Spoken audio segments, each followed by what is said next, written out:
All right, well, welcome back to Noob School. This is where we find great salespeople and business folks that started in sales, and we back them back to when they started so they can help you as you start your career in sales.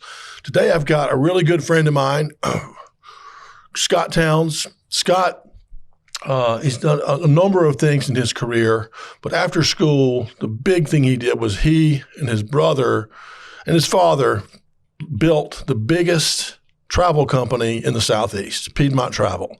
They built it up over a number of years. Scott was eventually CEO, but I think he'll tell you he was primarily their sales driver along the way. And they eventually sold it to the largest travel company in the world. And since then, Scott has been involved in a number of projects, a number of businesses around town.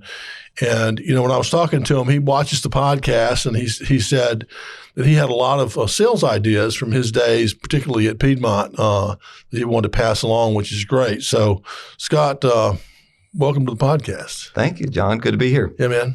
So before we get into sales, I know the first job you were thinking about was rockstar. Yeah. That was my first true love, and I thought how easy and fun that could be. And after trying to play 1 to 2 or 3 different instruments and hearing myself sing, I knew that was not going to be an option. Yeah. So, hey, but I tried. Well, I think you got the personality for it. the front of the stage. Yeah, sure. I always say I was the greatest wannabe rock star out there. There can't be anybody that wanted it more than me, but I hear it's not as good as it's cracked up to be. All the getting from one place to the next, all that stuff. But the travel end of it, nah, I don't think I could handle that. Yeah. Well, anyway, so you after school, after your school days were finished, you started at Piedmont, and I imagine that was your first official sales experience, or did you have some before? That was actually my first official sales experience.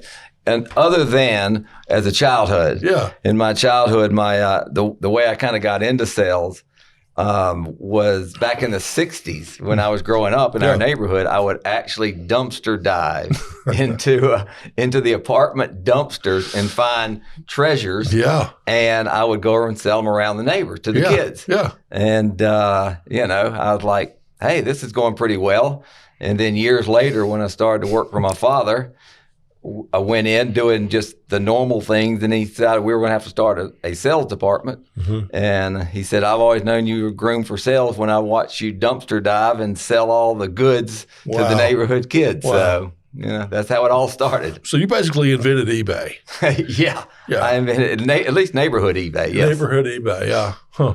Interesting. So, I hear that not all the time, but very often with people that became outstanding at sales, that they go back to their childhood and they were like great at selling cookies or car washes or dumpster diving, or it was just something that they kind of liked about doing it. And that's usually a pretty good trigger for a noob to say, if you did that kind of thing, you're probably going to be pretty good at sales. I would think so. Okay. Yeah.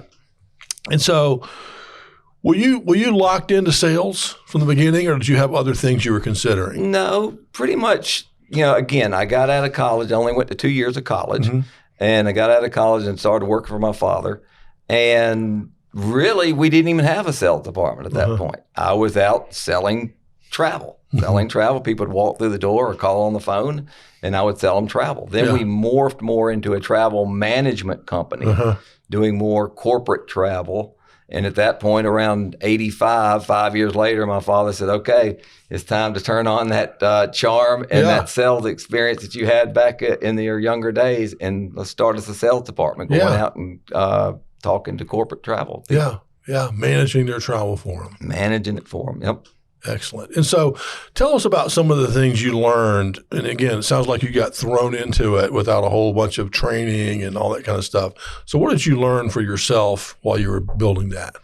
Well, I think the biggest thing is that I learned that sales is actually, to me, it's a passion. To me, it is being confident to be able to go out and get in front of people, talk to people. And I knew I enjoyed that. I love that, from a child on to even today.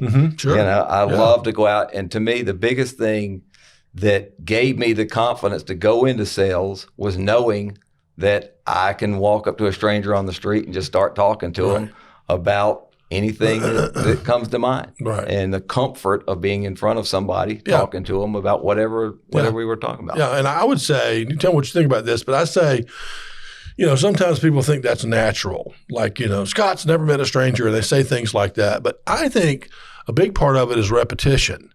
That, maybe it's natural, maybe it's not. But if you've done that 1,000 times, the next time's not going to be that difficult. But if you've never done it, whether you're natural or not, it's a little uncomfortable. Sure it is. It's a little uncomfortable.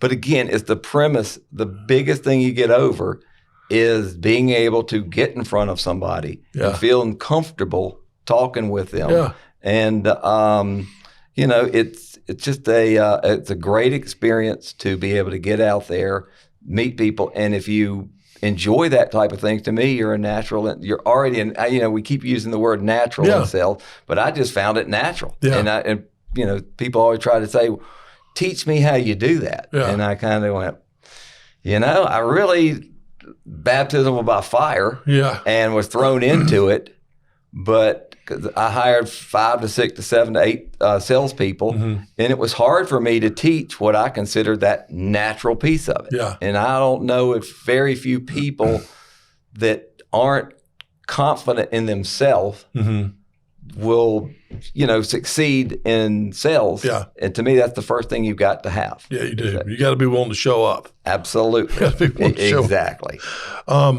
Will you have any other thoughts or ideas of stuff we should pass along to the noobs that worked for you? Well, I think the biggest thing is whatever you're selling. I was selling a service.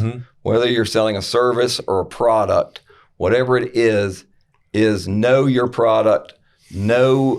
I urge you to go in, like we're talking about starting from my father. I started from answering the telephone, booking cruises, booking tours, to learning more about corporate and the corporate end of the travel before I even did all that. So I knew what, again, being in the service industry, our product was our people and our service. So I sort of knew what they were doing. And if you're going to go into sales, in my opinion, any company, whether you're sales or service, or product or service, that you immerse yourself into what your company does and each individual in that company. Spend time not just on the product itself, but how it's done in the background of your company. Yeah, so I would follow on there and say, when you started first year or two with Piedmont, you couldn't, even if they'd have made you the CEO, you wouldn't know how to do it. Absolutely. But how long were you there before you got that? About 5 years. Yeah, I started in 80, and about 85 is when we saw that was the piece of the company, the way we wanted to go. Yeah. And, it just became, my father came to me and said, let's start a sales department. Yeah. And I was like, okay, I'm confident enough to go out there and do that. I know the background work. Now I just got to find out how it works for each individual client. Yeah. And I think a prospect, they want to know they're dealing with someone who's not going to say, well, I'm not sure about that. Because you knew everything about it. Absolutely. I always say that try to know more, at least about your product, definitely more about your product, but try to know more than your audience. Yeah. And I always tell people, one of the biggest things I learned is know your audience. And I don't mean if you're selling to IBM, know the software. I'm saying when you're speaking to that one person, if it's a one-on-one conversation, before you, as you prospect the client themselves, prospect the actual person you're talking to. What is their key position in the company, and how does it pertain to your product, and how does it make them look good? Yeah. Because again, they're only focused mostly on what your product can do or your service can do for them to make them look good. Yeah. And in turn makes the whole company look good. Right. And that's not, when I was a noob, that's not what I would have thought people would be doing. I would think that they work for a company, they're representing the interest of the company. And to some degree they are. Yeah, absolutely. But it is coming from them. Like, this might get me fired, or this might get me promoted, or that's correct. Whatever. Correct. And how does that service or product make them look good to their boss? Because at the end of the day, that's one of the most important things to the people that you're talking to. And so I always say, know that not only your client, a little bit of history about your client, what they do, but what that person you're presenting to, that what their position is and how it can make them look good. That's great. And then during this run you had, what were some of the things that you did that slowed you down that you'd recommend people not do? Well, excuse me. I think the biggest thing is to be prepared, not only daily but weekly and monthly, and have the processes in place to make sure you don't get bogged down. Your focus is on sales, and that there is a process where you can do your sales. And I always urge people to try their best to be able to push off the small stuff to someone else so they can stay focused on that sale or that service of that client. Yeah. So not getting bogged down in not getting bogged down into it, into the deep weeds of it, in the certain that. And if you do, make sure you do that before work or after work so you can focus your 9 to 5 on that client and or prospecting. Scott, that's a wonderful point. And I've heard people say for a noob or any sales rep to get too involved in the admin stuff, that is a type of procrastination. So if I'm really supposed to meet 5 new people today in Greenville that might buy Piedmont Travel, but I get so bogged down looking up details on this account that I don't get to it, it's because I really didn't want to go do the hard part. Absolutely. So I agree. Doing easy. First things first, right? Yep, absolutely. Stay focused on the end game, which is sales. Yep. And if your company doesn't understand it, try to get them to understand it, to have somebody help you out so you can stay focused on what they hired you for. Right. Yeah, it's kind of an important role in a company is the one who brings the money in. Anybody can send it out. Absolutely. I always tell people, people come to me about sales and says, name me one company that wasn't built on successful salespeople. Yeah. And there's not. Whether it's sales or whether it's service or a product, that company made or break from salespeople. Yeah.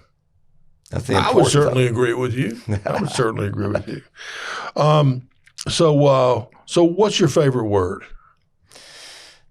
I knew you were going to ask that. My favorite word, I think, would have to be passion. Passion. And you've got to have passion when you're selling. And that comes through. Yeah. Whether you're selling services or a product, it comes through big if you are passionate about your product and feel confident about your product. Yeah. I love that. It's a great word.